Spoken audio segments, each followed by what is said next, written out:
Good afternoon, everyone. I am Raiza DUYUNGAN and I'm going to discuss the traditional criticism. Um,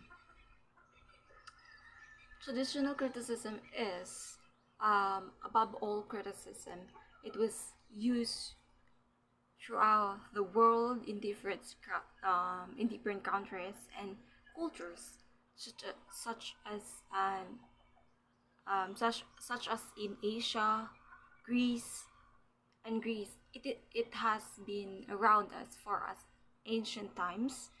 It was mostly used in describing arts and poetry, such as Shakespeare, but evolved to the various literary criticisms we see today. Traditional literary criticisms evaluates an author's biographical information, their culture background, and history, to analyze how the author's type shown in the work, in which author may choose to include events, people, or places to serve as influence in their literary work.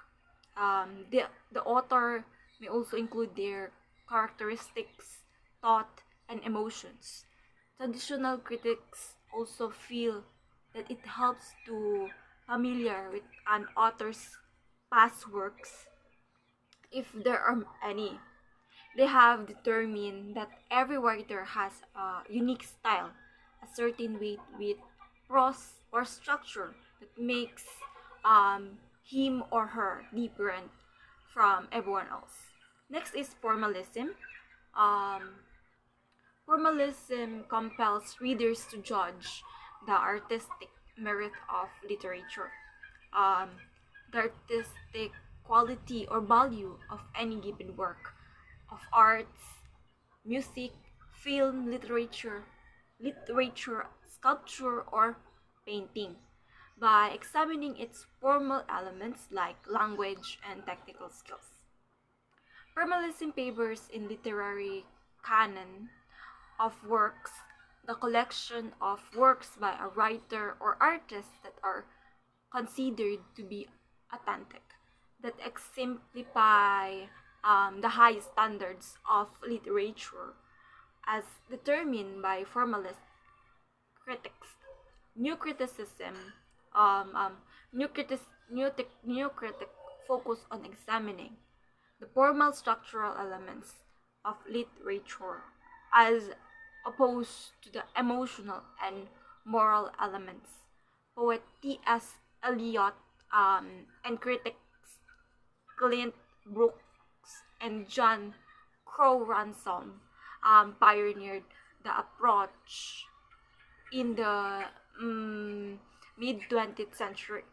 So, next is literary critical theory lit- is a tool that helps you find meaning in stories, poems, and play.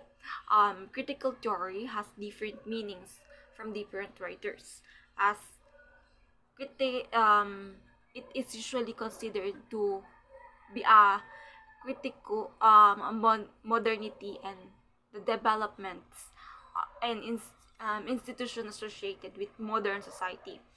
Critical theory is usually more closely associated with a group of theorists called the Frankfurt School. It was launched in 1937 um, for social research. So Marxism is one form of critical theory, since Marxism provides critic of capitalism and modernism. Marxism embraces modernity, and Marxists argue that one of the main problems in that capitalism puts patters to restrict their movement, either literally or metaphorically. On the progressive forces, Marxist criticism is an approach to the theory and literary commentary that questions society and culture. So next is um, structuralism. Structuralism is an intellectual movement that focuses on underlying structures behind language and culture between the late 19th and mid 20th centuries. Structuralists wanted to bring sciences back into the analysis of culture and language.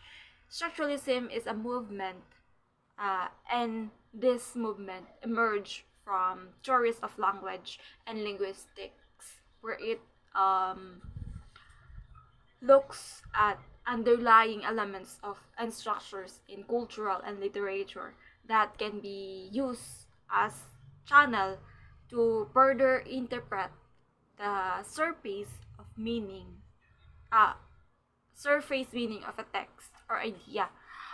Post-structuralism is an intellectual movement from France during 1960s and 1970s that challenged the belief in of changing meanings and identities. Post-structuralists questioned the simplicity of structuralism, or post-structuralists that the idea that language and culture were constructed by humans actually presuppose their unpredictability and vulnerability